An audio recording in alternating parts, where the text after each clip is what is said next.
Hej chudučky, kamže? Jakže kamže, ja idem do klubu a jak si ma dovolujete zastavovať? A kde máš pásku? Nemám, som nevedel, že treba. A vôbec 18 bolo? Polo, Tak občiansky. nemám. Tak odtiaľ to ťahaj do piče.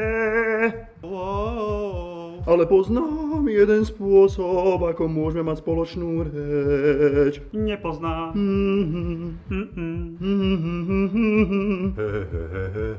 Počúvaj ma sem, ty škúľavý kokotko. Ak si nevšimol, toto je vážený disko podnik, tak odtiaľ to zmizni, lebo sa kľudne môže stať, že ti pridrbem.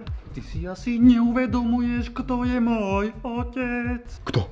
Je to štipľavý ľacko, majiteľ tohto podniku. V tom prípade prosím príjmi